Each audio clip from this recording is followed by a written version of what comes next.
Wake up, gamers, cause you're listening to Big Think Dimension with KZ Excellent, I'm optimistic about things. Dan and Bob Video Games, You see that mountain? You can fuck another man on that mountain. and Mr. Feel Lords of Shadow is a bad game. here on GigaBoots. I was gonna say, you know what's really good podcast preparation? You get a bunch of shot glasses and pour shots until you would kill you. Then take 3 of them away. Okay. I was actually going to say, I found out there's such a thing as peanut butter whiskey in the last few days.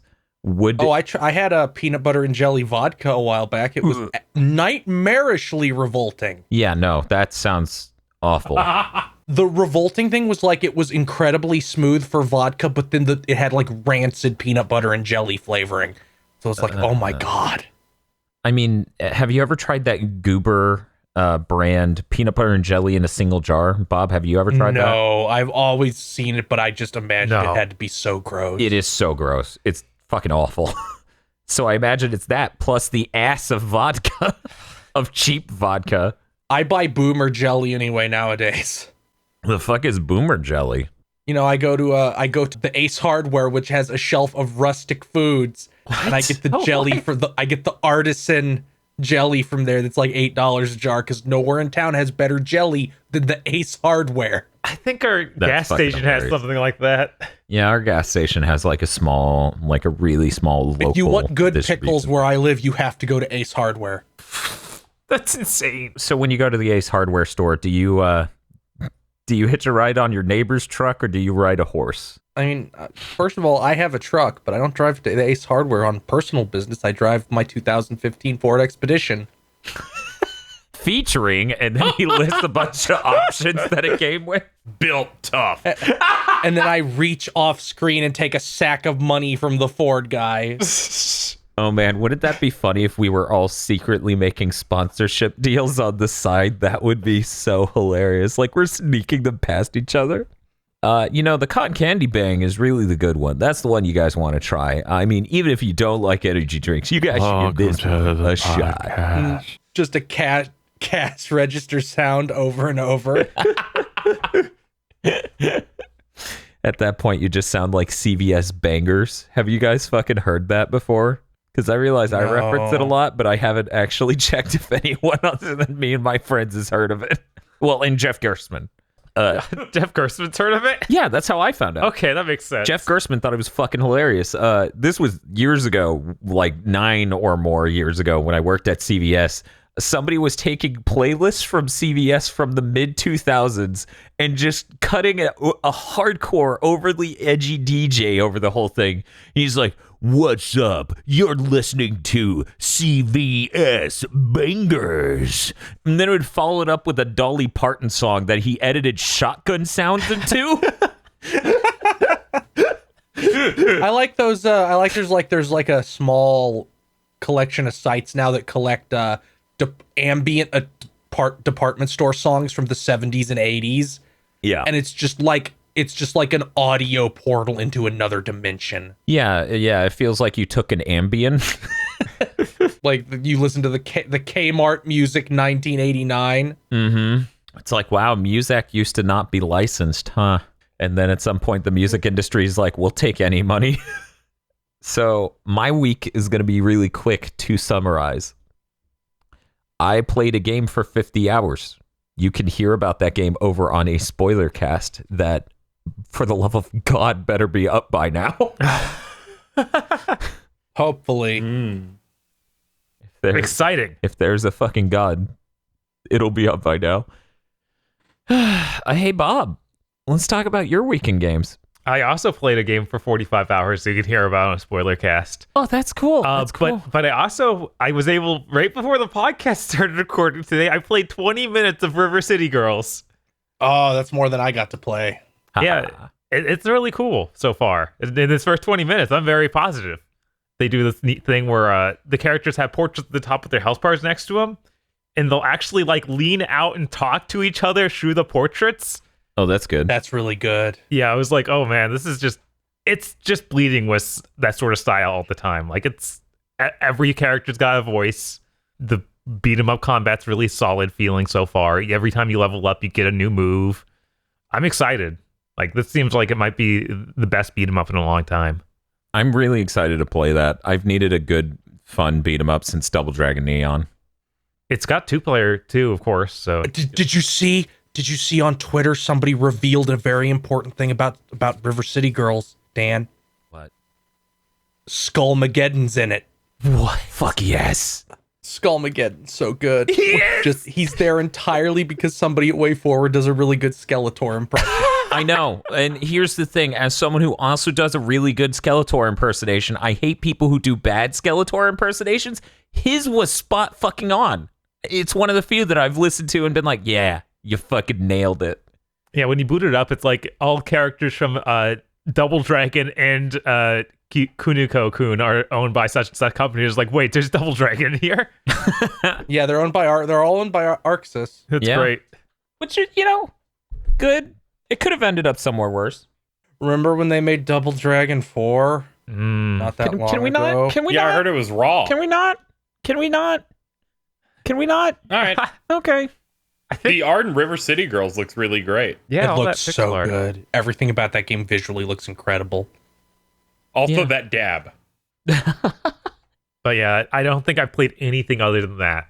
In that game we played too much of.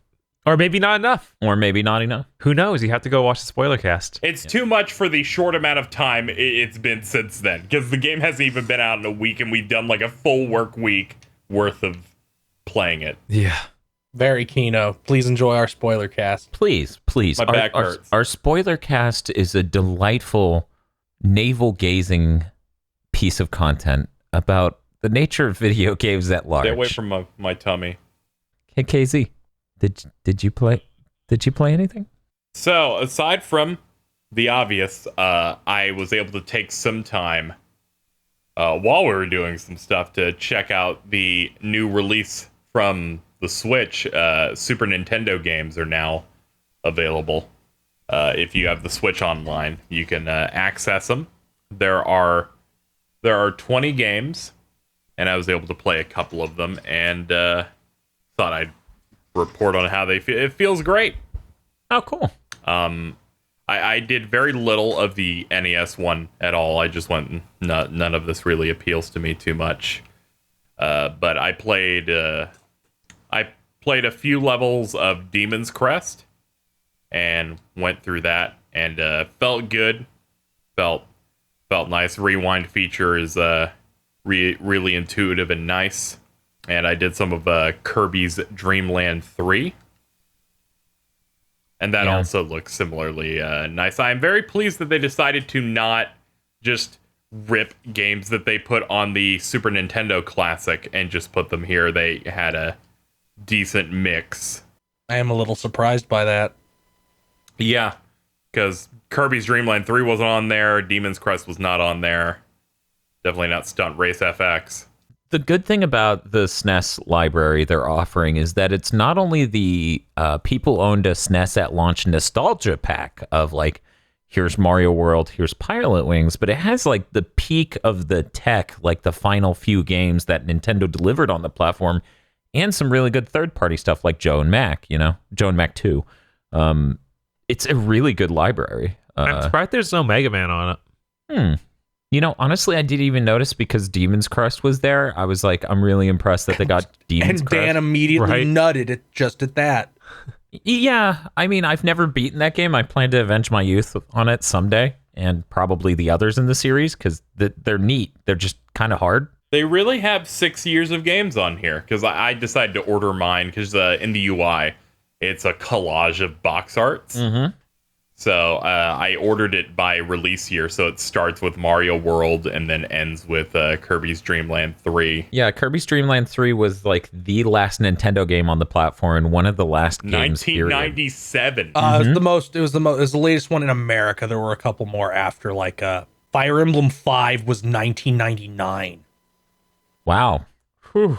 But going from Kirby's Dreamland 3, which has an unreal level of artistic polish, like in the visuals and everything, to Kirby Yes. 64 was kind of weird. it really depended. Yeah. It really depended on you being like, man, 3D's fucking new and crazy. The Kirby 64 ended up being my first Kirby game. I'd never heard of it before then until I saw it in a magazine where they just had a diagram of Kirby with various aspects of his body that could kill you. I think my first Kirby game was unbelievably Kirby's Dreamland, Dream Course. Huh. Yeah, I could see that. And then it was Kirby Superstar after that. Yeah, Kirby Superstar's GOAT.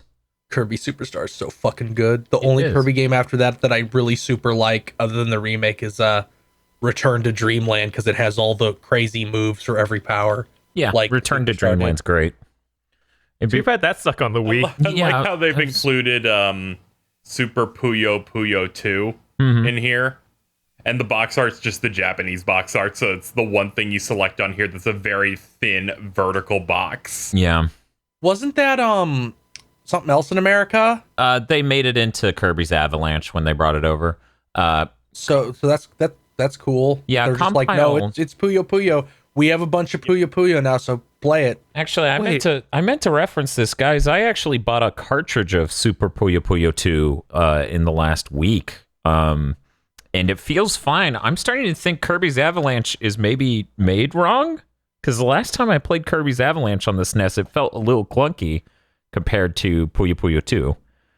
I don't know. Maybe I need to play those again. I'm noticing Super EDF is on here. Yeah. Is this the first EDF game? Yes. That's insane. I've never seen the Super Nintendo one. As far as I know, the SNES one's the first. I think the starting games that they put here are good. Yeah. There's clearly some missing gaps here that, I could see them doing. Yeah, like the Sailor Moon fighting game. Yeah, like the Sailor Moon fighting game. None of the Donkey Kong countries are on here. You could maybe put Super Mario All-Stars on here, I guess. Where's Mario's missing? We need Castlevania Dracula X. Where's the Lawnmower Man? This feels like taking shots. What are you doing in SNES Roulette again? I have an idea. We already did Lawnmower Man! Yeah, that's it for me this week. Okay. Well, speaking of mediocre online, the PlayStation Plus exclusives went up this week for September, and one of them I actually wanted to play. What is it? Which was Darksiders 3. I played that game. Didn't that game come out a year ago? It was just last holiday. It was like November or so. Yeah, Didn't so that was game a year ago? It came out? Yeah, it came out a year ago. It is now a free game for September for PS Plus. I'm really glad they're still making 7 out of 10 action PS2 games. Yeah. That's where that thing lives. Which is great because it's a series that started on the PS3. It is hilarious how terrible the protagonist is. Yeah. She is girl Kratos with every terrible aspect of Kratos enhanced. And I'm talking God of War 1 through 2 through 3 Kratos, not Dad of War Kratos. It's just like she only communicates in hateful snarl. That's how that's how you know she's cool and edgy. It is so lets you know that funny. immediately. And there's a point where it's like Dark Souls. Well, actually, you can pick between Dark Souls mode and actually a normal action game mode. Oh, did they add that Dark in? Souls mode. That was in a patch. Yeah, because I was like, that's not how it was at launch. I picked Dark Souls mode because that's what they shipped with, so I assume that's what they put the most effort into. It really felt, halfway done, so I doubt it, but okay. I mean, I can't imagine the version they put out in a patch 2 months later is that much better. I don't know. That seems like modern video games. It is so... Some of the cutscenes are so funny. Yeah. Where, she calls her horse and it shows up stabbed and falls down and dies, and she, hisses, and I have no idea when the horse was stabbed. Yeah. And then the boss you're fighting implies he stabbed it, and then she gets stabbed and breaks the tip off his sword and stabs him in the face. And I'm like, okay, so now he's gonna be mad and break off his armor. It'll be phase 2. No, he just falls down and dies really flaccidly. Yeah, I know the exact cutscene you're talking about. Me and Bob went through that. That game is bad. It is pretty rough. I'll probably play more of it. I highly doubt I will finish it because I'm sure I'll just be like, okay, I've had enough of these mashed potatoes. I don't need more of them. I mean, but I did play a couple other games. No gravy. Oh yeah? Yeah, there's no gravy. This is a gravy-free game. It's weirdly feature lacking compared to Darksiders 2.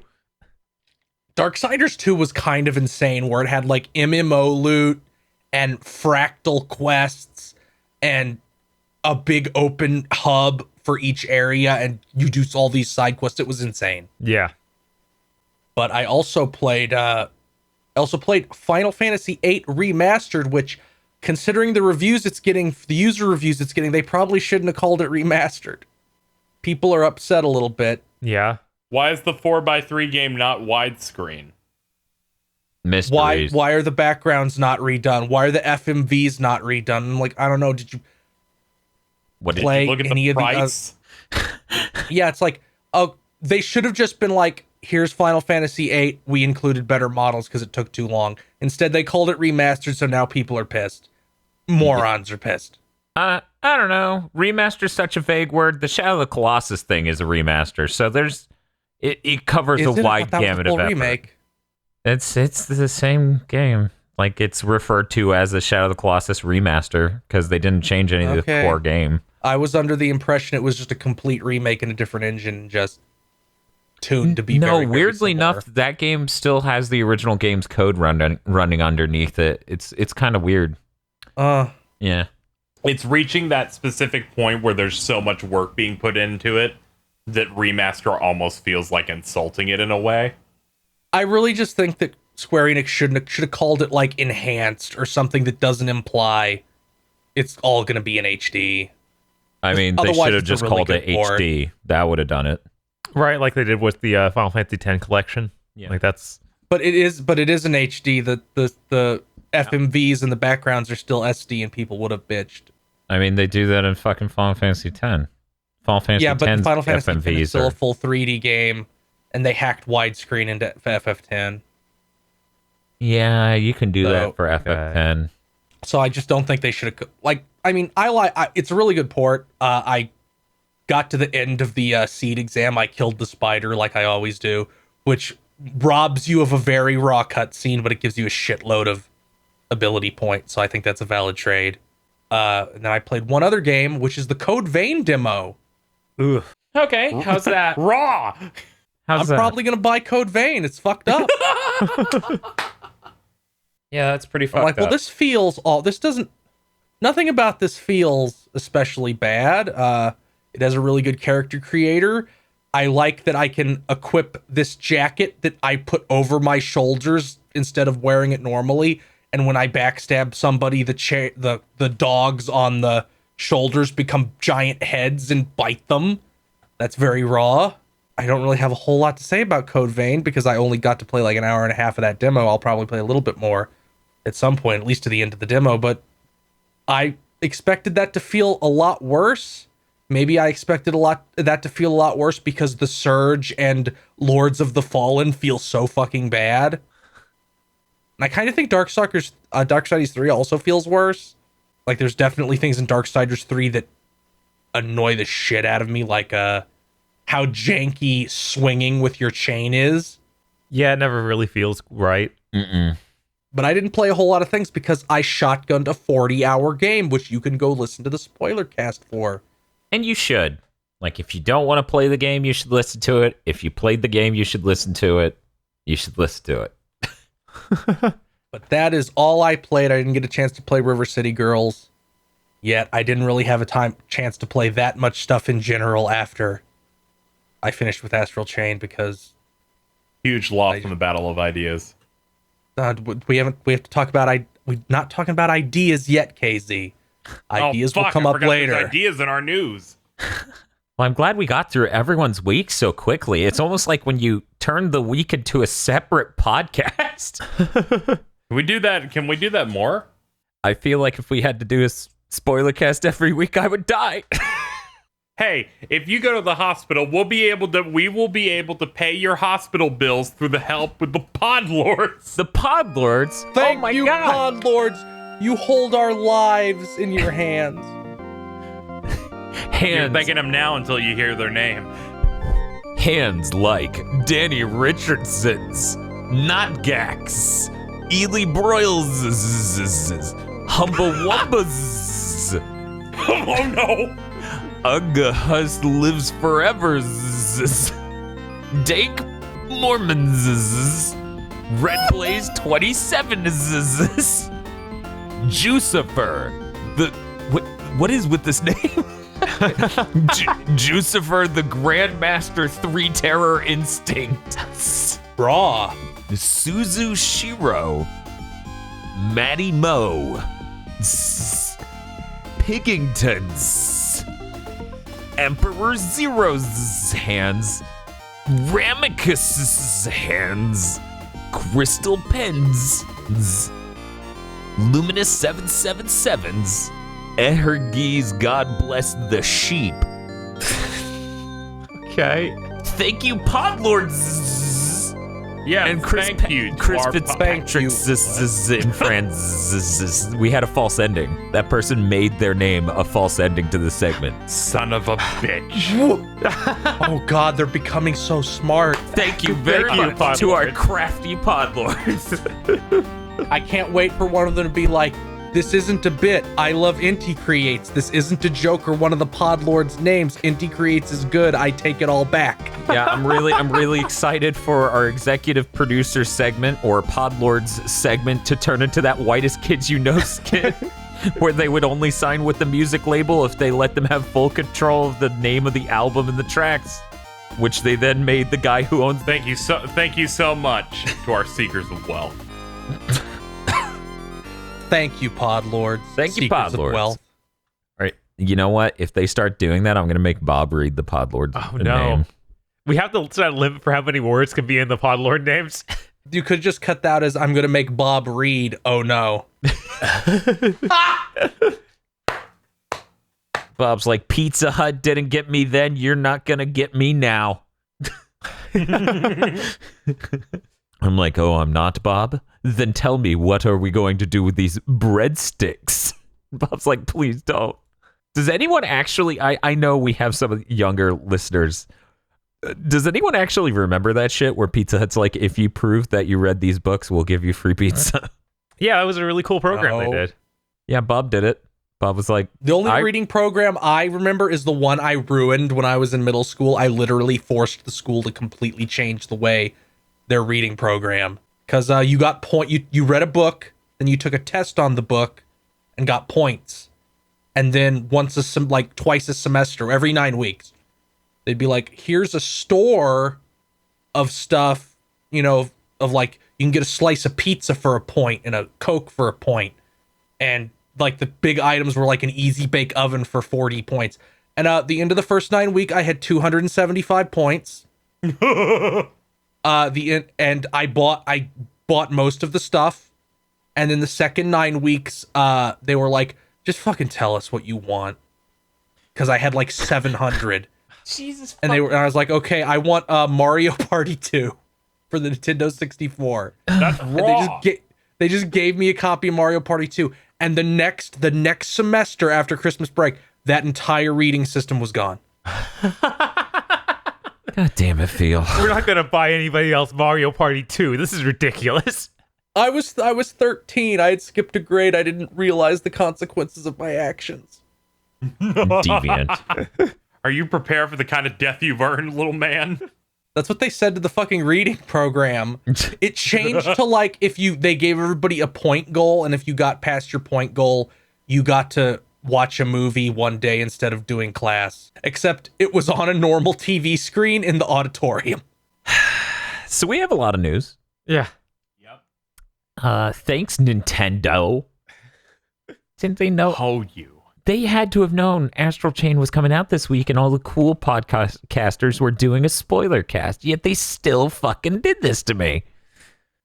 Maybe we should do all the non-Nintendo Direct news first. That probably makes sense. Yeah. I have a news article here. Yeah. Go ahead, Bob. Ryu Hayabusa is coming to Warriors Orochi 4 Ultimate. So Raw, that I guess. I don't know. I guess it's looking more and more like 4 Ultimate's going to add in all the crossover characters that 4 regular was missing. Oh, that's great, Bob. Does he die in the first mission and the second mission doesn't talk about it? Probably not. I feel like okay. they're stepping away from that and everything past the first Ninja Gaiden reboot. Wait, what is this Okay. now? In the third level of the Ninja Gaiden game on Xbox, you get fucking murdered and they just don't talk about it ever again. Oh yeah, I forgot that part. I Yeah, was it like, was- oh, I thought that's he cool. like had a bandage when he was No, getting he just, ready to go kill everybody in the. No, he just got BDSM gear Yeah, he changed his whole outfit, but he was cut literally in half in that cutscene. and bleeding a shitload. Yeah. You know, that happens when you're cut in half. That's great, Bob. I'm really excited that Ryu Hayabusa has, Joined the battle. joined the battle. Yeah. Come to Heroes of Storm, I hope. He's entered the Nexus.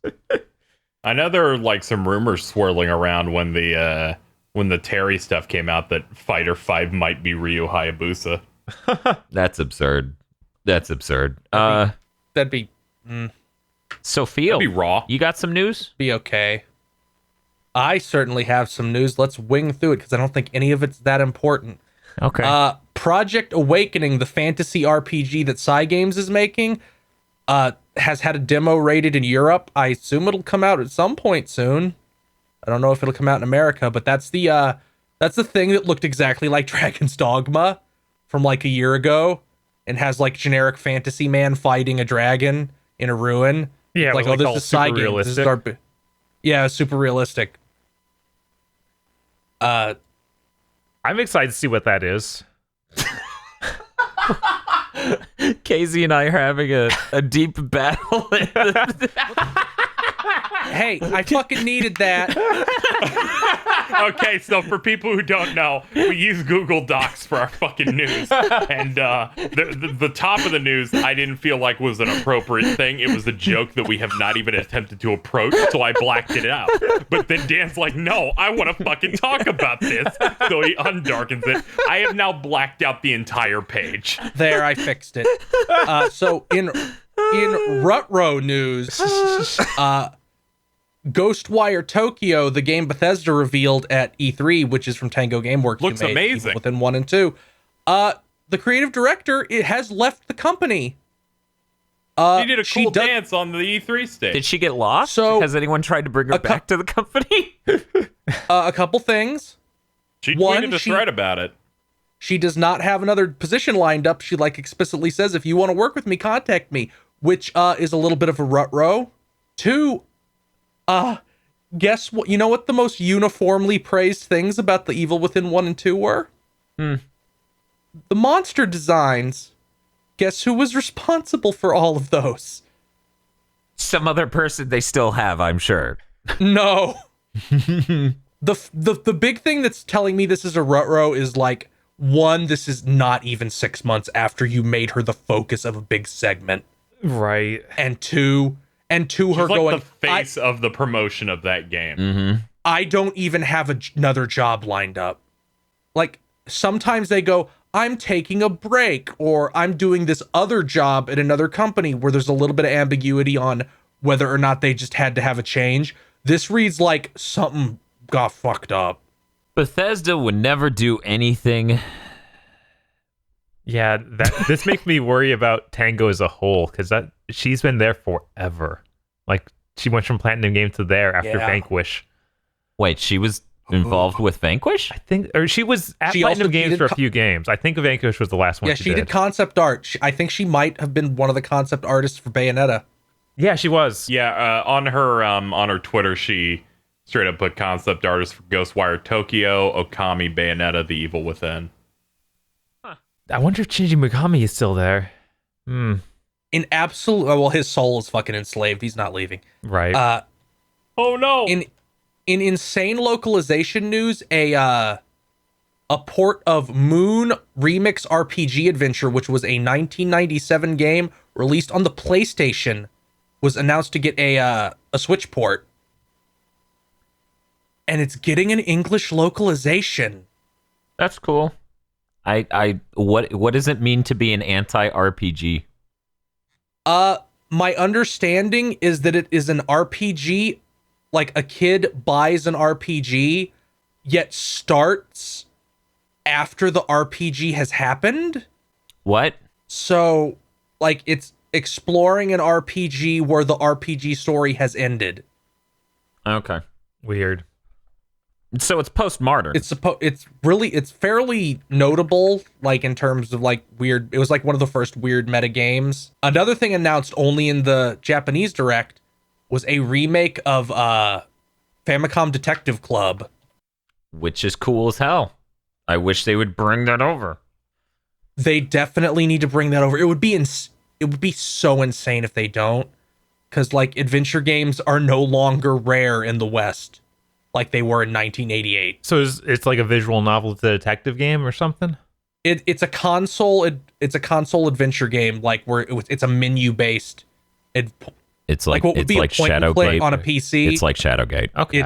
It's menu based. Yeah, it's very menu based though. Huh. And the main thing I know about it is that it was a trophy in Melee, and maybe in Brawl and stuff too. But I don't remember any of the trophies from that game. I only remember the trophies from Melee. I found out about that back in the day, and I was a little sad that we never got it, because I find that interesting.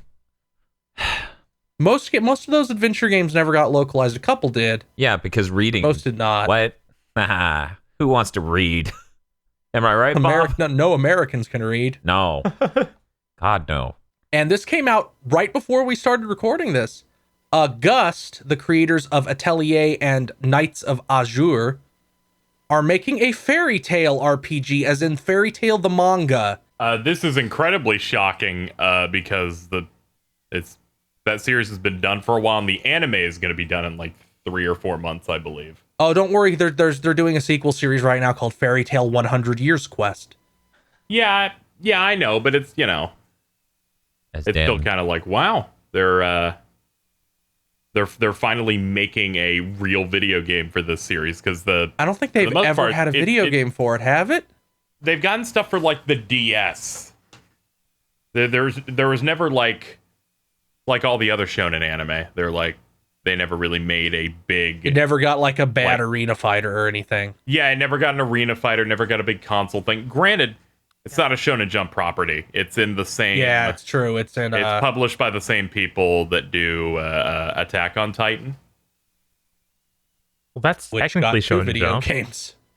Yeah, but it's also Attack on Titan. This is much lower. Is Weekly Shonen Magazine published by the same people who published Jump? I thought that...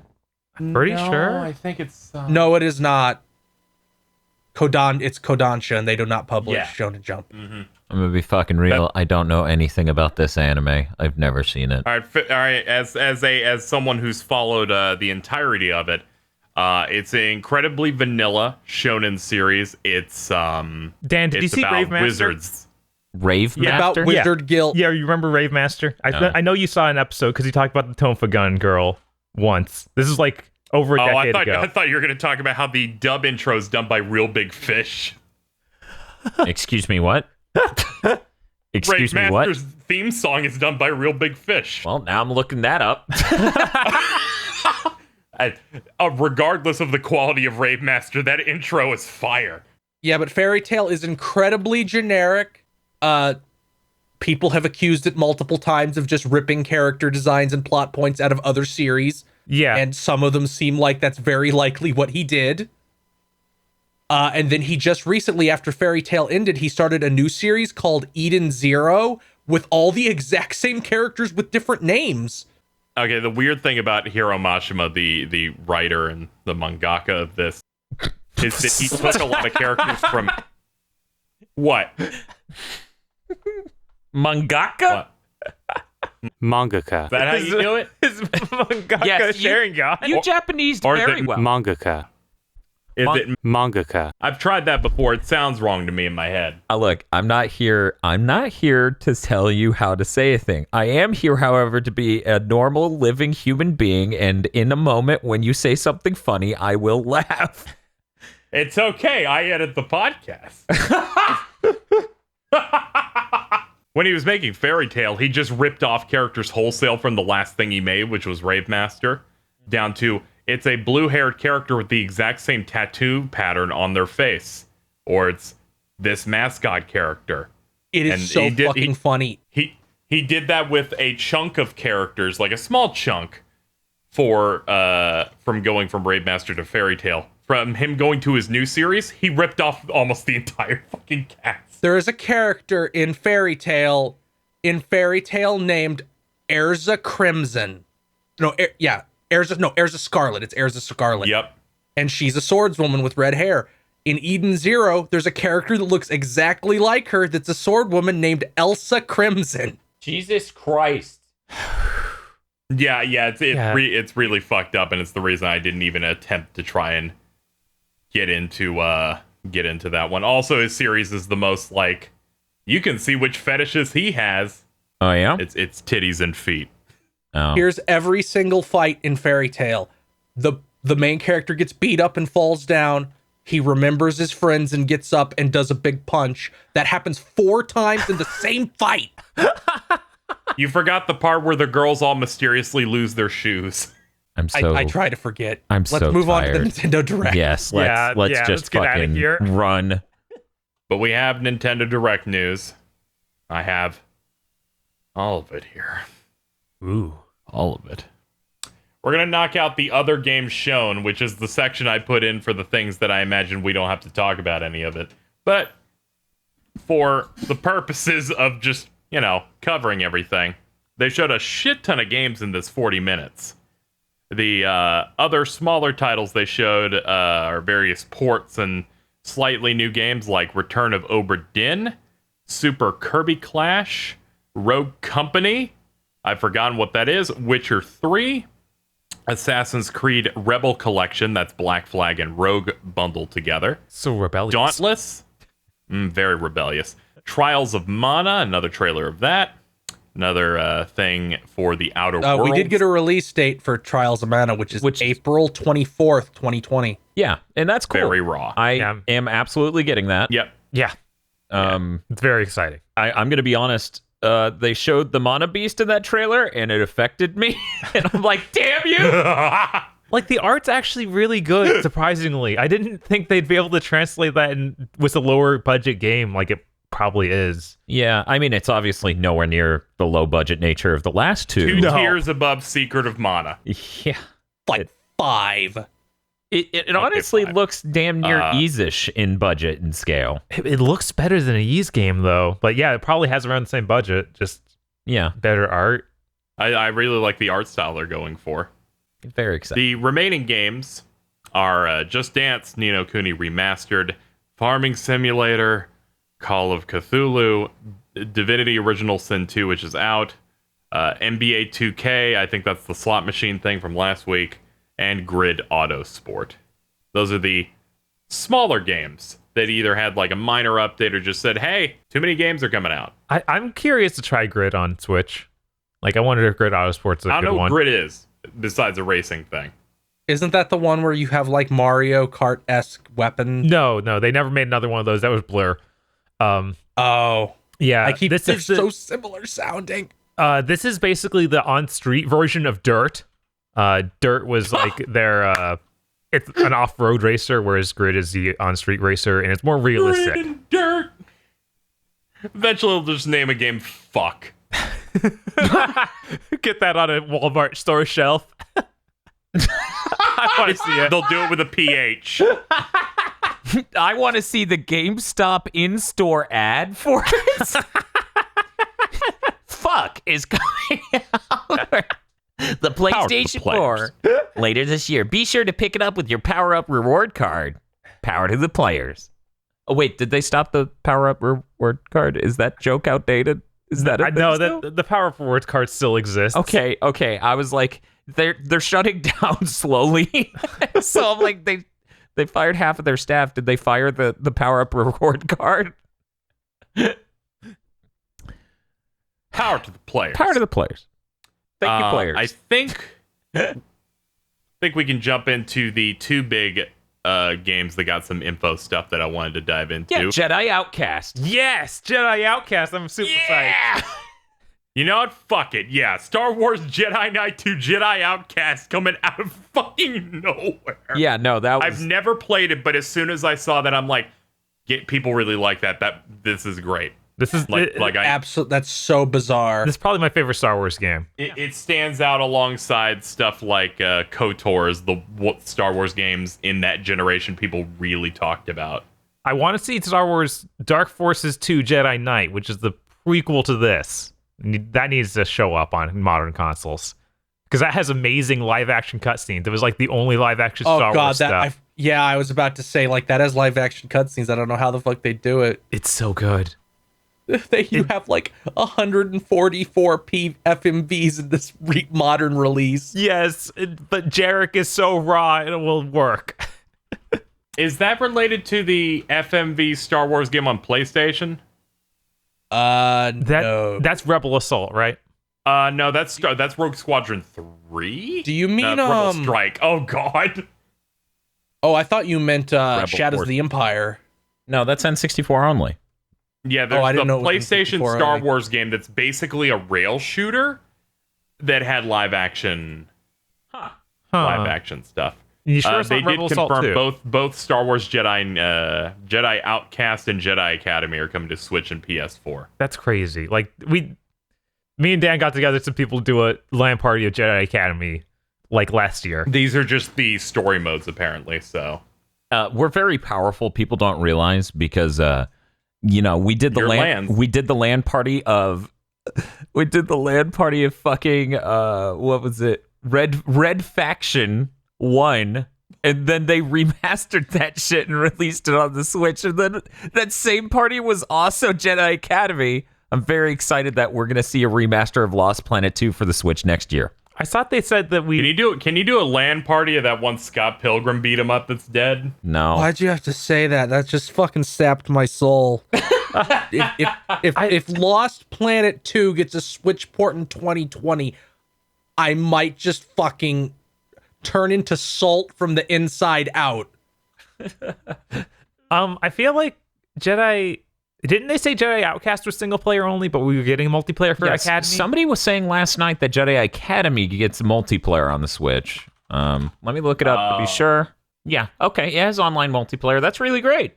Wait, and both games will have gyro motion control support? Oh no. What a nightmare! Fucking Twilight Princess Use the over here. Joy-Con like a lightsaber. Uh-huh. Oh man, if they make a special mode for that, that'd be hilarious.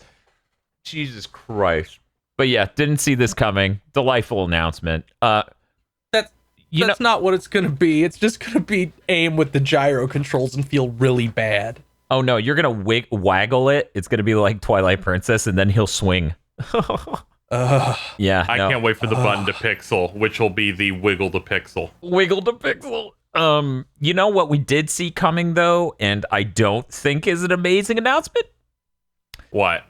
Two things. Devil May Cry 2 leaked, and Doom 64 leaked, and both of those are like real, okay, yeah, I guess you can do that. I put them in the major game reveals category. I think Doom 64 is still fairly well regarded among the Doom community. From multiple Weirdly. people across multiple websites, Doom 64 is the real Doom 3. Well, in their defense, Doom 3 is not exactly a good follow-up to Doom or Doom 2. So I get them saying that, but it's still a stretch. Another thing that leaked that I don't understand why it's happening. Overwatch Legendary Edition for the Switch. That's gonna be a nightmare. Oh boy. Is it? So hey, KZ, you know a thing you never do? What? You never play a Switch online game and rely on Nintendo's voice chat functionality. You know what you really never do? What? Play the Switch version of a game if you have access to any other version. No, KZ does that. He's our correspondent. He's in the field Nintendo Switch correspondent. Yeah, he's got the Dragon Quest. Smash fighters. cut Soul to Smash. Seraph. Yeah, Smash Soul cut Seraph. to KZ opening Soul Seraph and just self-immolating, just bursting into flames. Just wait till Doom Eternal comes out. Oh no! Oh! Devil May Cry 2, I might buy it. Oh my god. I might buy it just so I can be like, just That's so I can more- do the that's fucking more Nintendo reasonable. Switch, like, share. That's more reasonable than buying Doom Eternal on the Switch. You're okay, good. No. Hey, this is a Capcom test. If not enough people buy DMC2, we won't get 3. DMC2 shouldn't be played by anyone. Isn't 3 already out? They were like 1 and 3. No, it's just And one then- so far. Oh, Yeah, it's weird. They're just doing one at a that'd be time. so funny. It would be That would so be the funny. peak of the psychotic Capcom test. I'm afraid to announce, consumers, you did not pass my test. You will now be lost in the labyrinth forever, never to receive a port of Devil May Cry 3. And then somebody's like, well, it's on every other platform to ever exist. They're like, silence! So now we're getting into shit that blew my ass out fucking tier. Okay. I feel like a sweary game is the only type of game where you can announce a brand new game from him and not open with any fucking fanfare at all and just start playing B-roll from it. Yeah. There wouldn't be any other way to do it. It was the range of people who know what it is going, oh, fucking whatever. Like, Jeff Gerstmann went, oh, why not? Because he thought it was a port, and then he just fucking loses his shit. When it's a sequel, The fact yeah. that it's Deadly Premonition 2.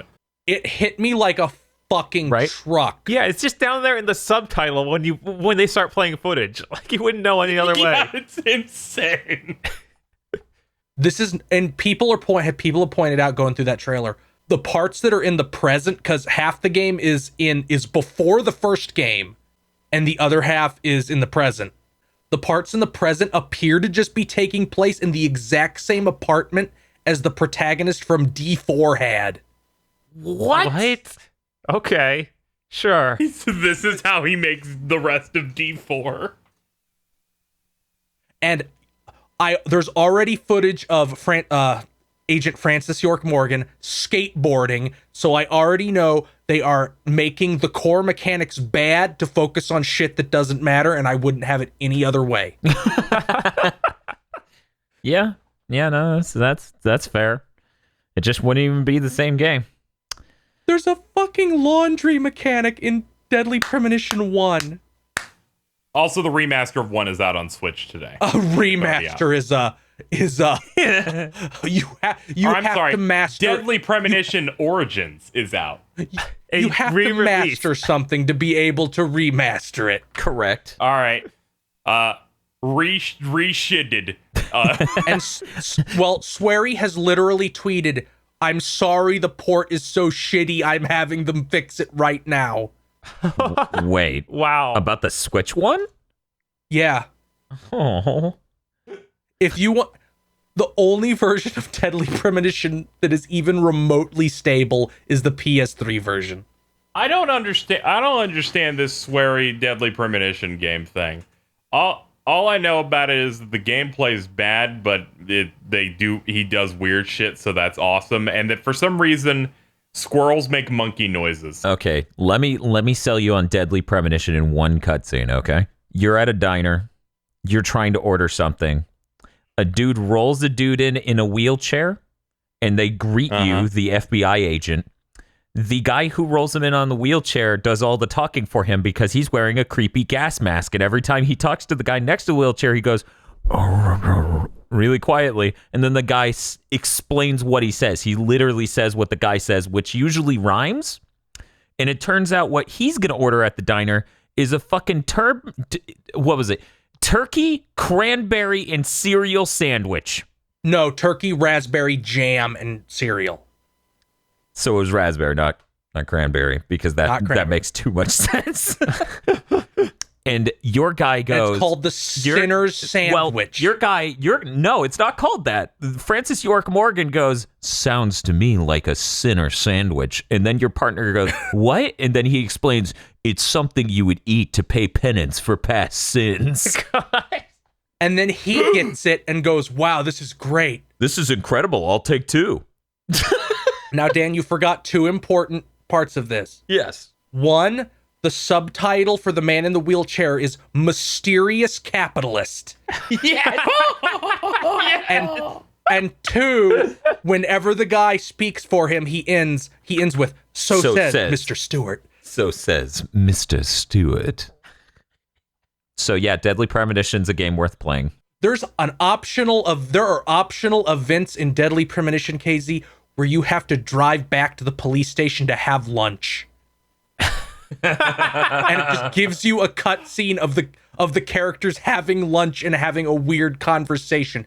The protagonist talks to himself while driving, so you can hit a button while driving, and he just starts talking about Tremors. You know what though? That works out way better than Days Goneman, who just goes schizophrenic and starts screaming at the radio. Yeah, no. It's way better than you just hit the button. He's like, remember that, Zach? Tremors was really good. It was released in da-da-da and featured this. And it's him having a philosophical conversation with himself about Tremors. Yeah, it's like if Tarantino had a movie focused on one character and then he goes, fuck it, he's going to monologue to himself about a Big Mac. Also, the plot is almost beat for beat identical to Twin Peaks, to the point that they had to change the main character's model because his first model looked too much like the protagonist of Twin Peaks. Swery insists with a gun to his head that he doesn't know what Twin Peaks is and has never seen it. Makes me think of that scene from no, it's Zodiac. It was about the Zodiac killer, and there's an interview scene where the guy who played Drew Carey's brother on the Drew Carey show. In any case, the guy's like, I'm not the killer, and even if I was, I wouldn't tell you. Like, that's the tone Swery has when people talk about Twin Peaks. He's like, I've never seen it. So we got to talk about these 2 other games, though. Quickly, I just thought I'd slip it in because it's really small. I just thought it'd pop up on the feed. The remaining cross-tag battle DLC characters that are coming in version 2 will be announced on the 22nd of the month. That's 5 more characters. Cheerleader, so-and-so, what's-her-face, and the ugly one. Oh man, if they did a strong bad crossover, that would be really good. That would be fucking incredible. Arrowed! Oh man, that would be amazing. You're like finally validating a purchase. Maybe Smash Brothers will get strong bad, you know? They've been making some moves. Anything is possible. Anything as long as it isn't Tracer. Anything is possible for video games unless you're the Wonderful 101. That ain't gonna get ported. Instead, Tokyo Mirage Sessions Sharp FE Encore, which was announced, coming out on January 17th. I can't wait for what horrible new character Atlas will add that everyone will hate. It looks like they're not even adding... It looks like they're just adding playable characters that existed in the core cast anyway. I don't trust them. They've done it to every single re-release they've ever done. Tiki may be playable. I mean, that's fine. Did we do a video of There's not... That I don't remember. I remember I tried it out a little bit. I thought we did a video. I think we did a video. Yeah, we really like that game. Yeah, it was really cool. I didn't expect it to be. Yeah, Unfortunately, we did a quick play. Features a new song as well as some gameplay and story additions. I'm interested if they're going to touch any of the things they changed with that game, because they did some major script changes for like an entire second dungeon of that game. There was a lot of adjustments made to that game, but I think that game's fantastic.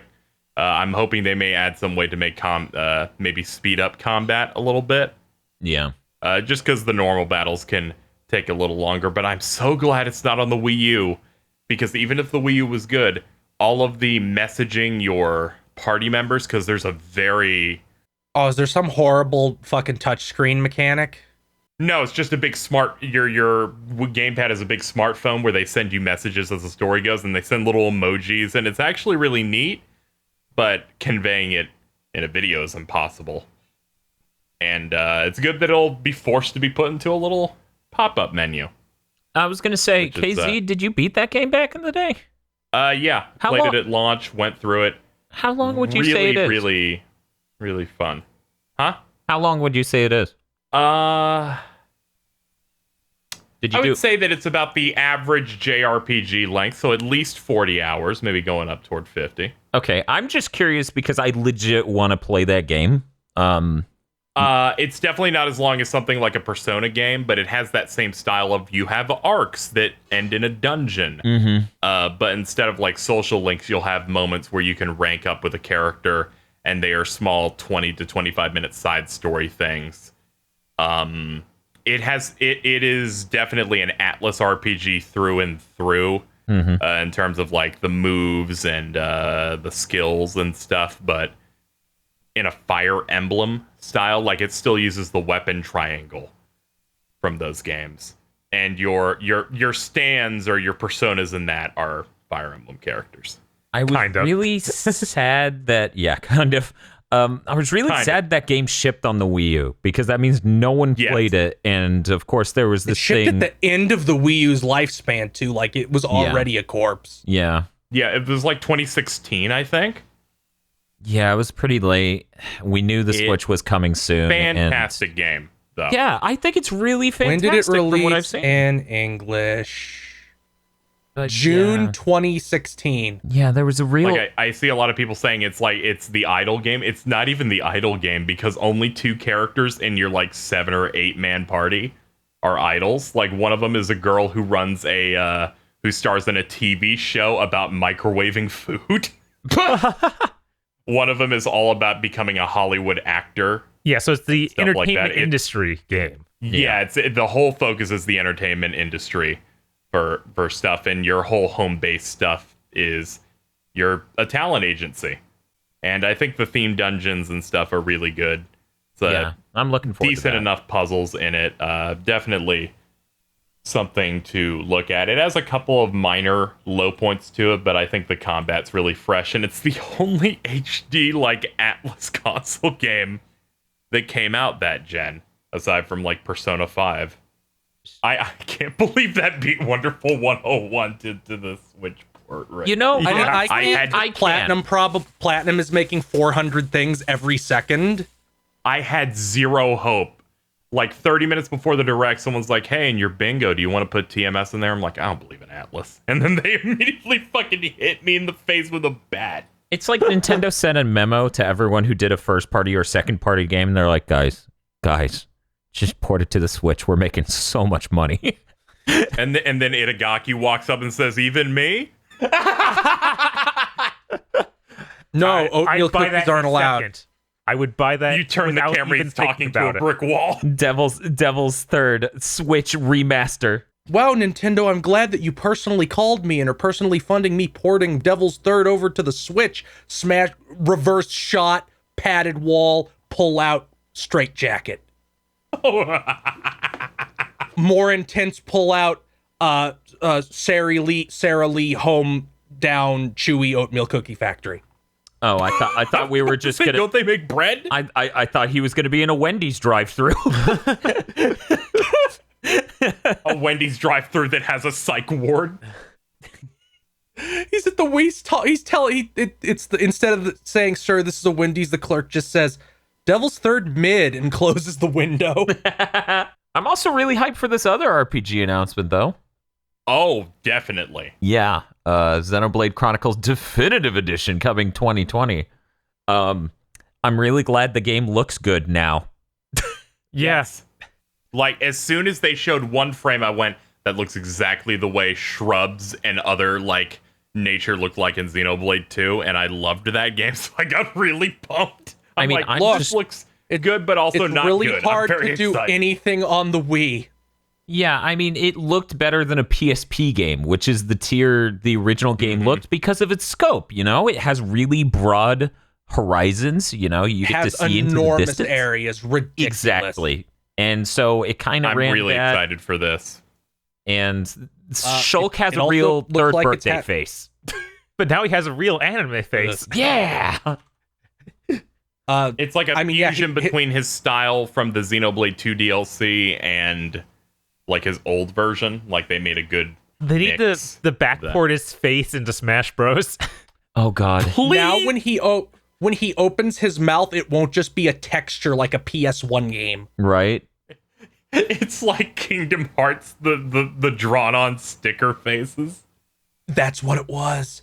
I'm really excited that they seem to be including cut content that they wanted to get in the original but couldn't, like the Bionis shoulder, which was an area that has there's like leftover stuff for that in the game. If you dig into it, you can find leftover stuff, and then that was in the trailer. That's cool. I really hope they maintain every single armor piece being visible, because that was a part of Xenoblade I really enjoyed. They've already shown that he gets different weapons because the Monado looks completely different in that last shot. That's a lot more different. I feel like that's different, like a weapon. Okay. But in Xenoblade, every single armor piece on every character, if you changed it, it would change how they look.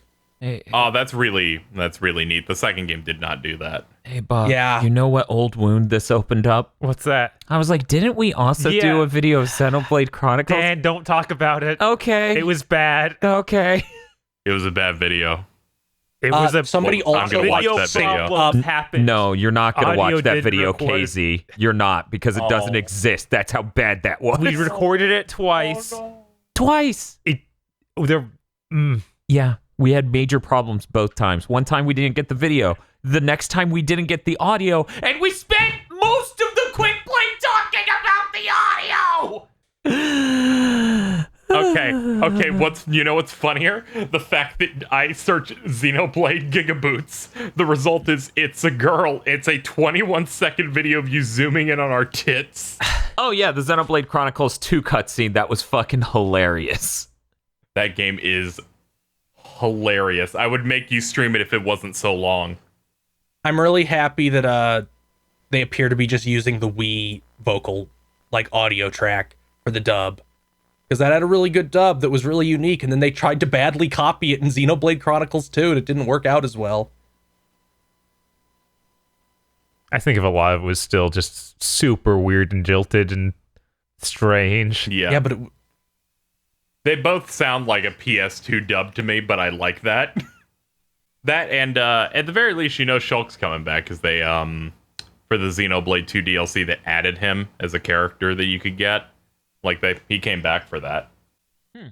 Well, so, like I said, somebody went over the they put the lines that were in the trailer next to the lines from the original version of the game, and it appeared to be the same. But if they're adding cut content, then they would need new voices, I would assume. Yeah, they'll have to record new stuff, as long as it isn't like Tales of Vesperia, which I have been told sounds different. I can't hear it.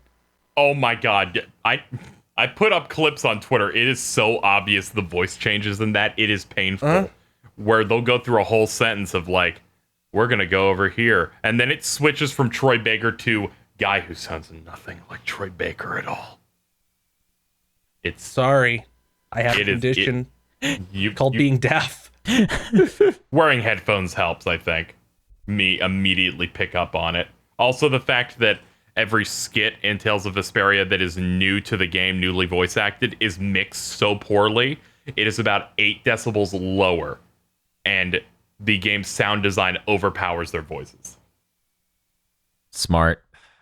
It's like they didn't even check. It's that bad. Yeah, it's real bad. Like, I genuinely don't know why they didn't. Well, I mean, I know why they didn't, because people are like, it's because they're cheap, and I maintain it was just because people really liked Troy Baker as Yuri Lowell, that they didn't just redub the whole game with the new guy. But it just leads to points where in the same scene they jump voice actors 4 times. Yeah, that's rough. Yeah. This is a scene that is less than 3 minutes long, Dan. Mm-hmm. Wow. Because there are scenes where they unceremoniously add new characters to cutscenes. Yeah, because there's a new party member, so he'll like talk to her, new voice actor for him, then do the scene that was originally in the original game, original track, then talk to her again, and it'll switch back to the new guy. That's a nightmare. I can't notice because I have brain damage. That means even if you haven't played the game before, you will most likely know every single new piece of content just by how poorly it's been slotted in. Because that was me. But yeah, Xenoblade, very exciting. Very exciting. Will this version perform better or worse than the 3DS version? You're asking me if it's going to sell over 9,000 copies. Yeah. No, I mean, no, he no, means I'm talking about frame will rate. will the game perform on a technical level You're just saying the frame rate. better yeah. than the 3DS yeah, port? It'll have a better frame rate than the 3DS port. The 3DS port, Will it have if a I better remember correctly, was resolution like than the 20. 3DS port? Well, yeah, of course. Yeah. I think they have a much better handle on their tech this time, and also when Xenoblade 2 was in development, a lot of their staff was working on the first, helping make sure Breath of the Wild got off the ground, to the point where they said they outsourced menu creation. Like, all the menu stuff was What? like out.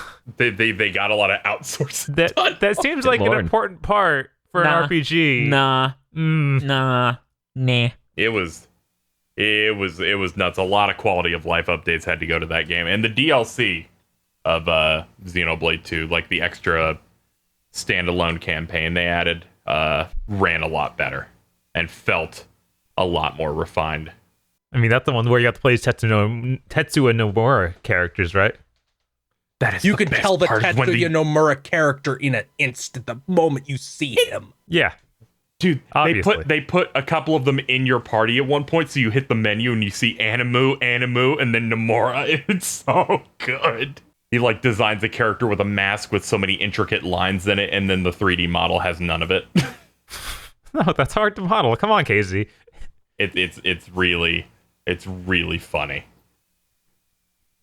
I wonder if Xenoblade 2 is a lot of fun. I wonder if we'll see any gameplay changes to the original Xenoblade, like if they'll take things they did in 2 and try and refine 1, or if it's really Well, going to they'll be... probably make the UI worse if Xenoblade 2 is any indicator. Well, Casey just went over how the UI guys weren't even working on it. All right, what's next?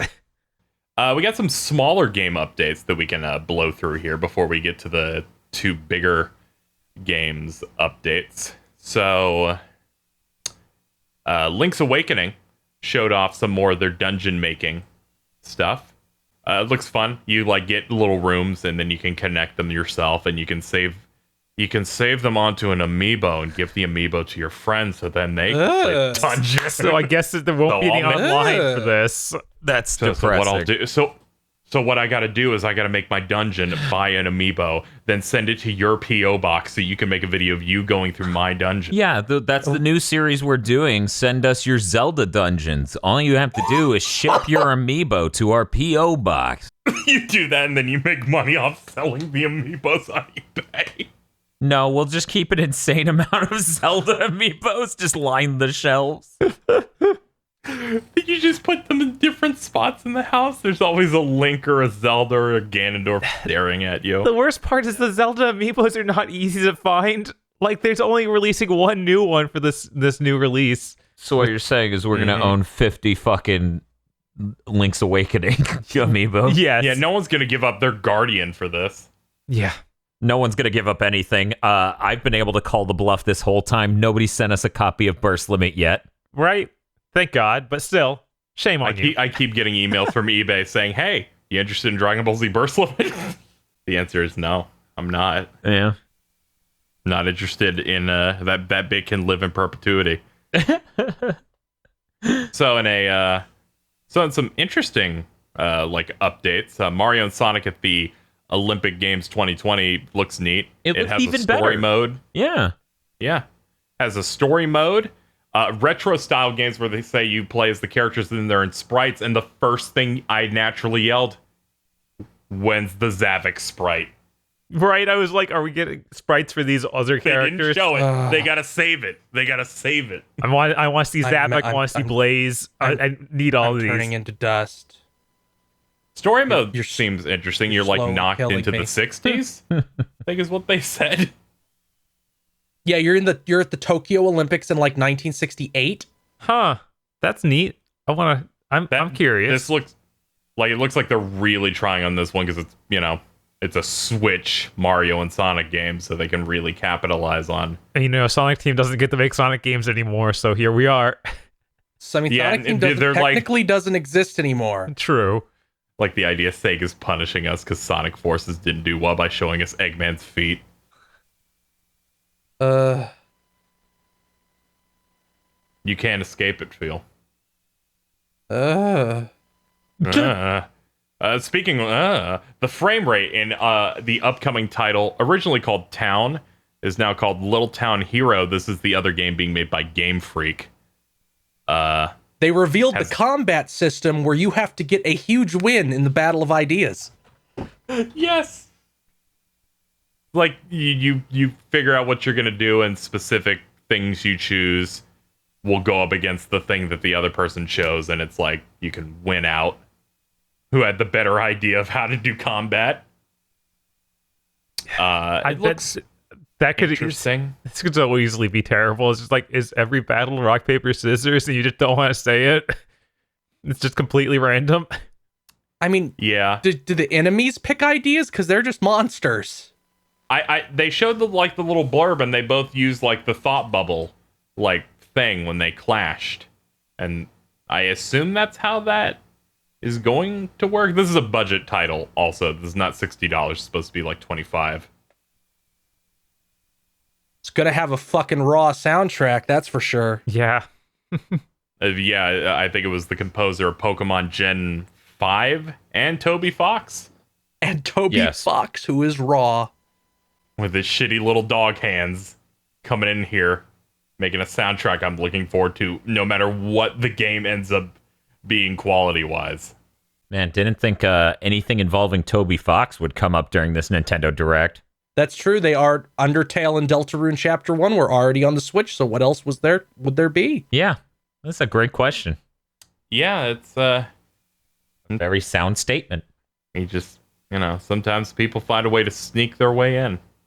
Next game we have on the list, Animal Crossing New Horizons showed off some gameplay. That's still coming out in March. If you die on the island, Tom Nook harvests your organs and sells them on the black market. So it's an Animal Crossing game, yeah. Yeah, that's an Animal Crossing game.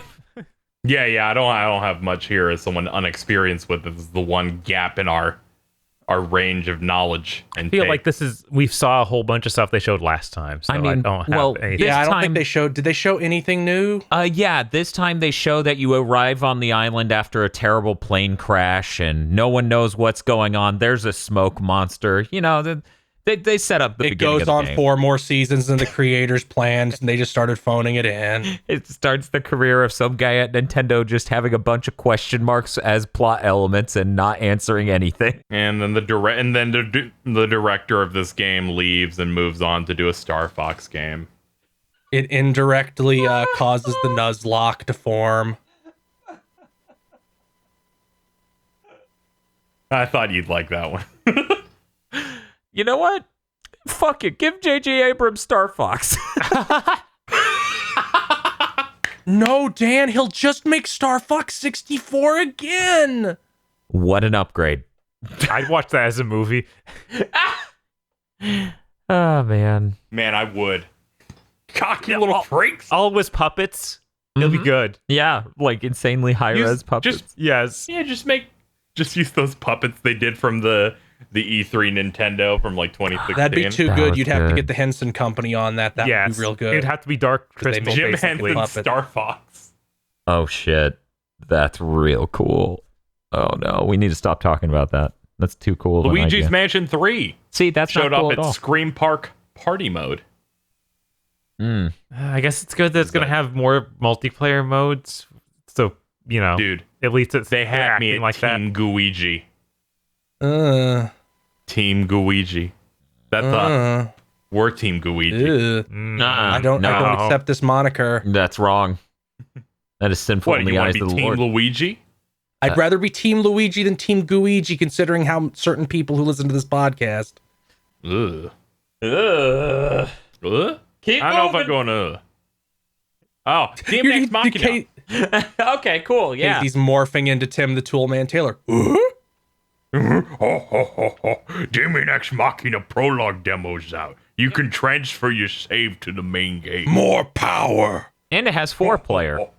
But only local play. The online multiplayer isn't until the full game. Online's hard. But hey, that's still really cool. I want to play this. It is hard. That's why every single time Nintendo brought it up in this direct, they acted like they were doing you a favor. They're like, we've come up with this new thing called online. We're really pushing the boundary. Never to be outdone. We have the game that will never die, and I never want it to die. Tetris 99.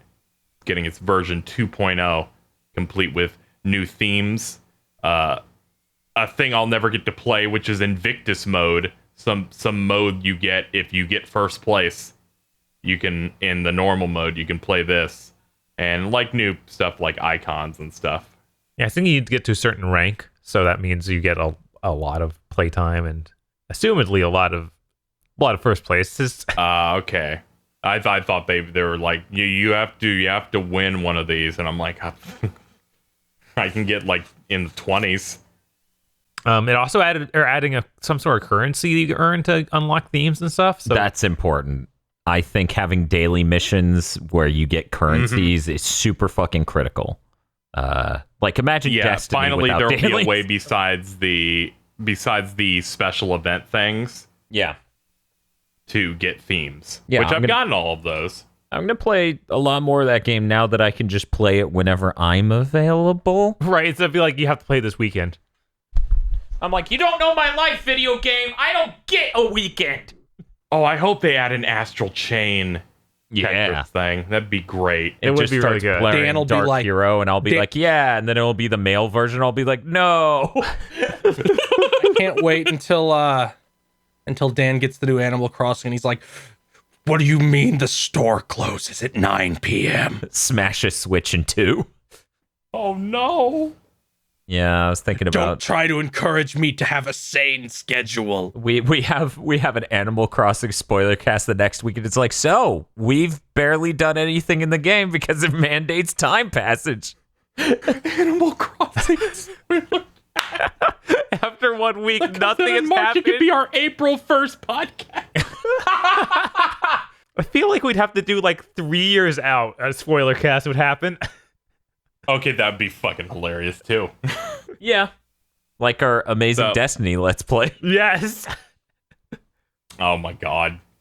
There was a piece of Nintendo news that's mainly a teaser, and the big stuff's happening next week. But so people don't go, why didn't you talk about it? I saw a teaser before we started in which people were putting Joy-Cons on black straps and tying them to their legs and doing weird shit. Nintendo's doing like some Wii Fit thing. Switch. And they're going to like reveal it next week. The video. Okay, I mean video that's looked just like really the Labo. It's just like they know this isn't for the regular audience, so we'll separate it to its own thing and not trying. Yeah, it's like a little. It's like exercise. I feel like just releasing a new peripheral would be better than strap the Joy-Con to your ankle. Yeah, I saw them like tied to their thigh or some shit. It's a fucking police anklet. You're in prison now. Do jumping jacks. Yeah, Oh, yeah, no. that's what exercise is. It's prison. Yeah, that same sort of Tragic. like thigh strap for a nunchuck when the Wii was out. I'm pretty sure. Really? Yeah, For the nunchuck? yeah. I think you put the nunchuck there and you'd hold the remote. That's fucking weird. That way you can put your nunchuck just next to your gun. Gun. I am now watching this Yeah. video. This is insane. Yes. These people are really enjoying Hold this on. plastic circle. Yes. Here's the GIF. I think they're on acid. Yes, that's the part I just watched after I said that. Dude holding a circle in one hand, kicking wildly with the other, and everyone else in the room clapping and shit. Right. Like, oh When are you no, gonna get Eric to do that for a video? are they trying to make it a? That would cost top dollar. I guess they're trying to make it a party game as well as an exercise game. With this much excitement from other people we're seeing. This is a nightmare. Yeah. I can't stop looking at the GIF. This is something that would be a fucking gag in Curb Your Enthusiasm. That was just a teaser. The full reveal of that will be will be in a week from now. So it'll come out right before the recording for Big Think. That's fantastic. Yeah, we can talk about it again. Yeah, next don't week. Exciting. worry. Hey, we'll have a packed week next week to talk about whatever the fuck that is. I'm guessing we'll just call it Switch Fit. Is next week Tokyo Game Show already? I think it is. It'll be like pre-show, so more than likely an FF7 trailer will be out, the KH3 trailer will be out, a bunch of other ones. Yep. Very wrong. We'll basically have two big things of being assaulted by Tokyo Game Show. But we still haven't even gotten done being assaulted by this Nintendo Direct. Correct. There are two more games with stuff. First one's Smash Ultimate 5.0 has arrived. Features a variety of stuff. We got Banjo with his stage and 10 songs. What a surprise. Yeah, fantastic. They also revealed the next DLC fighter, Terry fucking Bogard. Yes. That was the best. That was a one of really those good reveals reveal. we've seen. Yeah. That was That amazing. easily is like top 3, if not the best Smash reveal trailer they've ever done. I do think Yeah. it's funny how like first Kyo tries to get it, Yup. but then Andy and Joe try to get it. And I'm like, neither of you motherfuckers are getting it. Geese falls off the building and lands in Tekken. That is so funny that's just canon. He tries to get the Smash invitation, falls, and he lands in Tekken 7. Look, guys, he falls out of his window every other day. We can't pretend that this one's relevant, more relevant than the others. We can. It's really funny. I'm excited. Terry looks cool. I can't believe he's in Smash Brothers. I'm hoping for the Garo outfit is an alternate outfit. I doubt it'll be there, but it'd be really That'd good. be great. It might be. A lot of people are hoping for the Fatal Cutie version, which I think might be a little bit too much model changing. I mean, yeah, you'll see it on Kirby. Because otherwise, I feel like you fucked up if you don't give Kirby that hat when he absorbs Terry. Kirby's gonna have that hat. There gonna isn't have the a hat. single chance he won't. And you'll have the ponytail too. Yeah, he'll probably have the ponytail. It'll be really I mean, good. the only reason I wanted Iori was to have Iori's hair on Kirby. That's valid. also for Kirby to do his laugh. Why wasn't any Iori? Then Smash could have had its first canonical gay character instead of Tracer. Wait, is he Fiora? actually? I didn't No, know. I'm just making a joke because of that. Because of how he has the awkward boner when he wakes up and sees Kyo on the news in What? in the tag game. What? Oh, I'll post it in the Discord right now. That's amazing. There's so much lore. He wakes up from a dream where he and Kyo were rival Sukabans and formed a touching friendship, sees him on the news, and then has an awkward boner. He's blushing and frustrated and biting down. Yeah, I can see why you would say this. Anyways, yes, home run contest. Good. That's one of the few things I wanted. Obviously, break the targets is a bit too intense for a game with this many fucking characters. Because otherwise it would just be, we shitted and farted targets here, do it. And I'd be Oh like, God, you Ugh. can't make anything worse than Smash 4 Break the Targets, where it's Angry Birds. Oh, that thing. I forgot that was even in there. yeah, where they're like behind bricks and You like, hit a bomb, Jenga houses. and the bomb blows up and knocks shit around. Yeah. It's Angry Birds. So this is way better than that. Home run contest is classic. I'm excited. you like hit it up into space and then it goes down. And I tried it with a couple of characters. You can do it in co-op. Get another person in there. Next up, downloadable Miis can have their movesets adjusted if the Mii was uploaded after 5.0's release. Good. I'll have to change Doug's moveset. Yeah, I'm like, oh man, his Doug's finally gonna level up. Yeah, it sounds like you have to re-download them to do it. Because it was saying anything download before this update won't let you. Yeah, I wonder what the language on that means, whether or not it's download the same thing again, but it's past that point, or it has to be entirely a new one. Speaking of Mii's, Sans from Undertale is in Smash because Toby Fox is too powerful. He went to Sakurai's house. Sakurai drove him to his house. And they played Smash Brothers together. Apparently, Toby Fox just ruined him. Found his way into Smash. His costume comes with a Megalovania music track, which you could just have in the game now. He did like an updated arrangement for it. Yeah, that's neat. That's 75 really great. cents. I think that's like one of the benefits of, that thing not being owned by a publisher, because I'm sure that would have been a far more annoying deal for them to do if they had to work with a publisher instead of a single dude who owns the rights. They only had to talk really- to Toby Fox and not Deep Silver. Aside from that, they confirmed that more DLC fighters are on the way, because of course there's gonna be more. Yeah, They must have sold a fucking billion of those packs on Joker alone. yeah. I mean, they announced at the beginning of all this they were doing 2 years of this stuff, so that's really great that they didn't change course and go, we ran out of money. It's hard to run out of money when you sell like 10 million copies. I know, right? Like this thing, Sakurai, I hope to God he's insanely rich. Sakurai's like, I'm dying every day, but I view it as a challenge. The I way know he that talked feel. about it was he likes the idea of using the DLC to bring in more and more game worlds. So it's exciting that he probably still wants to put in as many insane crossovers as he can into Smash. Because that won't be a big thing, I imagine, in the next Smash game years and years from now. Yeah, well, the next Smash game's going to be a reboot. Yeah. Probably something similar. Megabyte's going to be in it. God damn it. God damn it. I hope Matrix is in it. He's raw. God damn it. I like He has Bob. the eye that does the spinning thing, and he can use the targeting. Okay. Okay, let's pick something you're optimistic about, Dan. Pokemon Sword and Shield. Did we really save this one for last?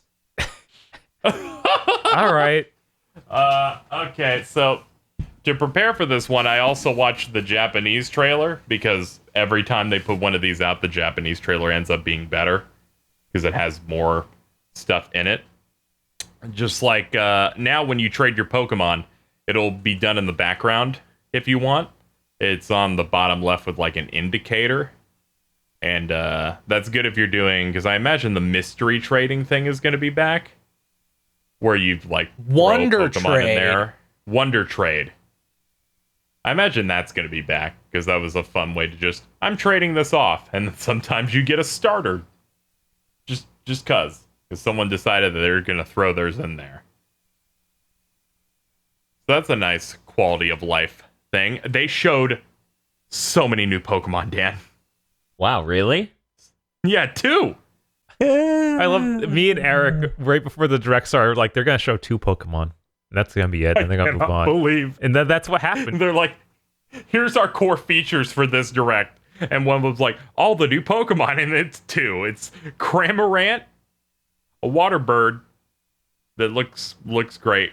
It sucks up fish from the waves and shoots them out of its mouth with the Gulp missile.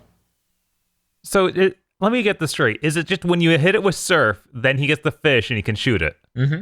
Yes. Okay. There was one other move I think they said other than Surf. Maybe Waterfall. Yeah, it was like maybe Waterfall. I think it was like Waterfall and Surf gives him a fish. Yeah. It looked hilarious. And the other Pokemon, Poltegeist. Poltegeist is haunted- amazing. Mm-hmm. Yes.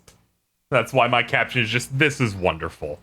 I just looked at it and went, yeah, I want it. Pure Ghost. The neat Pokemon. Wig. No, the weird thing is that they literally say, oh yeah, if you make good friends with the Pokemon, maybe he'll let you drink some of him. Maybe It's like- he'll let you drink his tea. It's like, but he is the tea. I don't like this game. I mean, there was one of the cherry Pokemons in Gen 7 that was like, they're easily hypnotized, so other Pokemon hypnotize them and eat them. Oh. So do you think you can I'm go trying to... the Pokemon camp thing that we're about to talk about and bring like 2 Pokemon with Pokedex entries that eat each other? Like a Zangoose and the other thing? yeah, I'm sure they get along great. That would be funny. Yeah. So this is the part where I feel like them talking about animations actually makes sense, because they showed off Pokemon Camp, where you can hang out and play with your Pokemon and also cook curry, and there's a bunch of different types of curry that you can make, and all that stuff seemed neat because you see a bunch of Pokemon just playing together. Yeah, the curry thing seems really neat. Yeah, I mean, there's a curry dext, Yeah, so that's going to be great. yeah. Yeah, I saw them cook weenies. It was sausage curry, Yeah. which I think it's funny that like such a deeply Japanese thing is just here in this Britain game. Then I saw people Having just saying curry that that's when a you- common thing over here in Britain. I know curry is, but I thought like curry when you're camping is specifically a Japanese thing. But maybe I'm wrong. Maybe I just watch too much anime in Britain. Also, does that? It seems like a weird. I feel like you also want to associate it with that because they made that all the time in the Pokemon anime. Like even in that, they were always making. Brock was always making some type of curry looking thing, or a donut. Yeah, I was like, They're mostly Hey, donuts. Brock, what are you making? I'm making donut soup. Ugh. It's cereal. Ugh. Then you get the tragic arc where Brock has fucking diabetes from eating the powdered donut cereal. Oh no. Ash, if I have an anaphylactic seizure, you need to stab me in the heart with this. Whoa, that's And then he rips up Ash's Blue Eyes card. Good amount of trainer customization was shown. Like between both English and Japanese trailers, that you can make yourself look a lot different, and as expected, the female options are a hell of a lot better because they also Yeah, do that's like a makeup shame. and stuff. I don't know why they don't put as much effort into the male one. That's always sad. Yeah, I saw you could even get like leather jackets and stuff this time. I was like, that's cool. It's still better than X and Y, which was fucking pitiful. I mean, X and Y was the first game to include this, so I'm not too shocked. I mean, the girl options were fine. The boy options were pitiful. Oh, you meant like the girl and guy thing, and not the overall picture. Yeah, not overall. It was fine for girl characters. For the boys, it's like you get 3 hats, you can't change your hair, and you get 2 shirts. The last thing that were in the trailer were league cards. They're basically these trading cards you can collect from the various characters in the game. Like they showed one for the champion Leon, where he's like doing a pose and it actually has his autograph written on it, and he's like a trainer card number 1. And you can make your own. You can like design the frame, you can design what your pose is, like maybe you're winking at it, various different things. And they display at the start of battles. I was thinking it might just be online battles, but it's a nice way to add a bit of personality to the thing. Yeah, that's a neat idea. I'm kind of curious to see how that goes. It's definitely something that I wouldn't have thought of for the game, which somehow I never thought of the idea of being able to trade while playing the game, where it just happens in the background. yeah, no, that seems. I didn't expect that at all. I never would have expected that.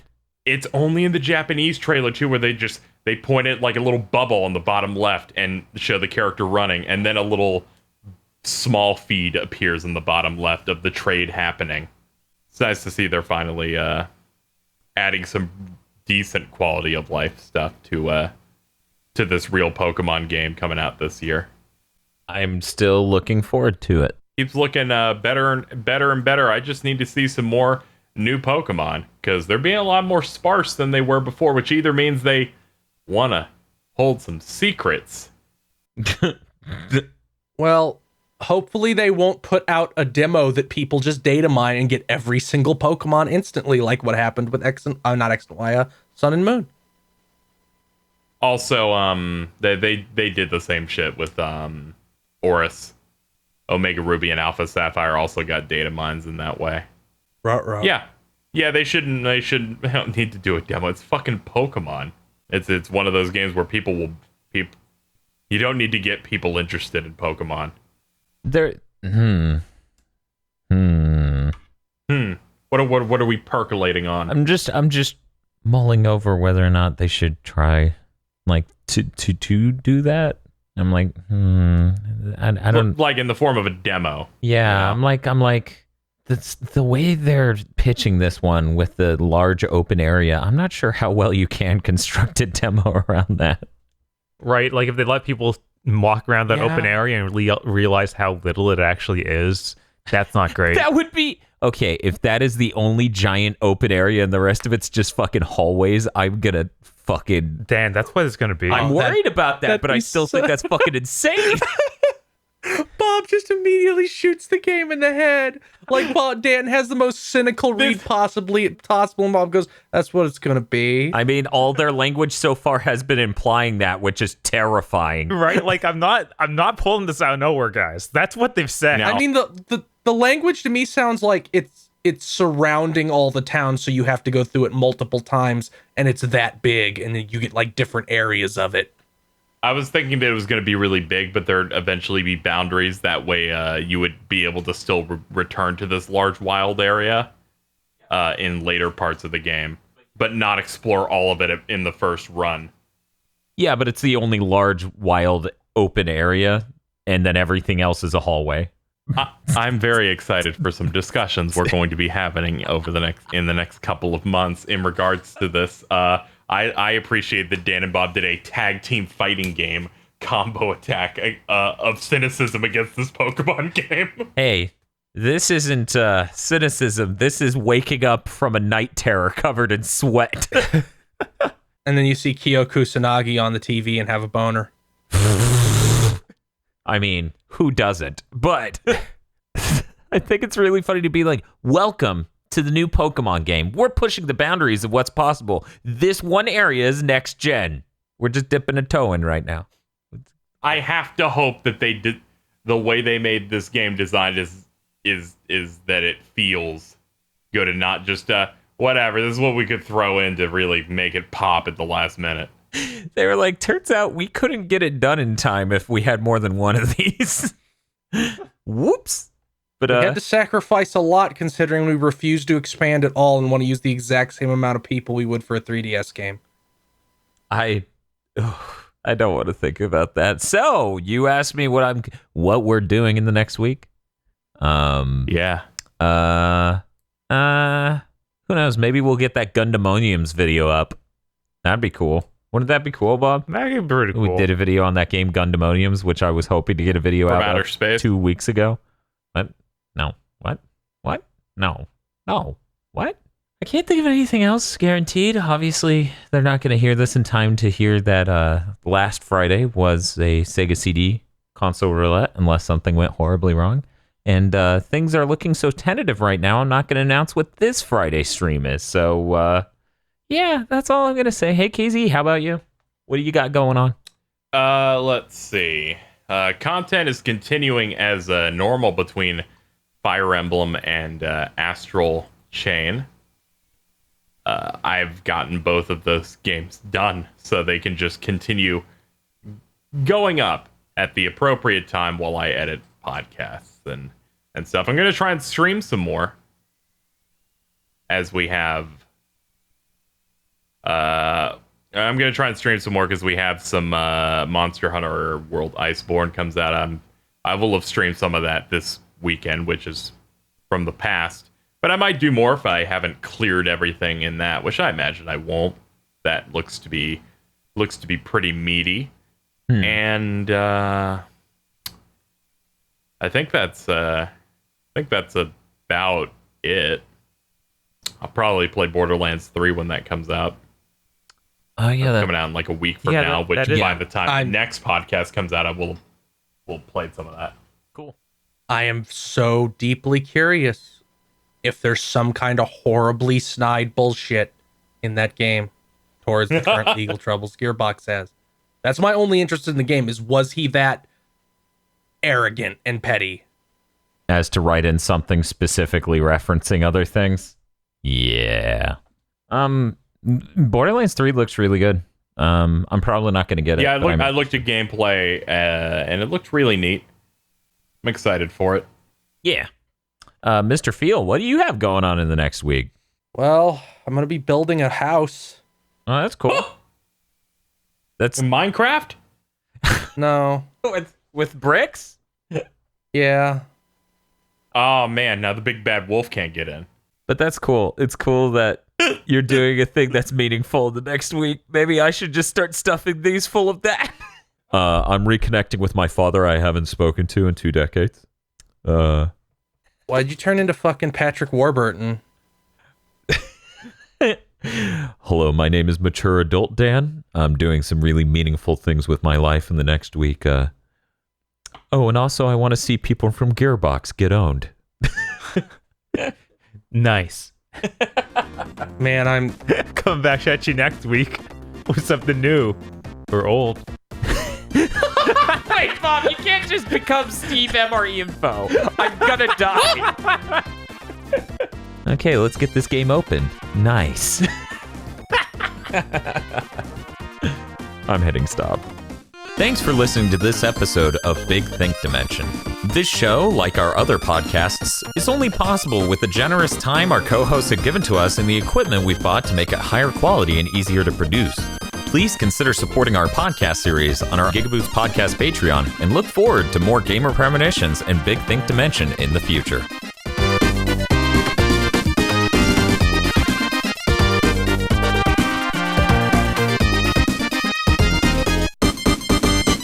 This GigaBoots video was brought to you by our magnanimous executive producers: Vincent Poverg, Nicholas Cameron, E. Lee Broyles, Brendan O'Sullivan, Star Falcon, Spaceman Spiff, Danny Richardson, Shadow in the Darkness, Dryzart, and Red Blaze 27. And also these guys. Head on over to patreon.com/gigaboots today so you can try to be as cool as these people.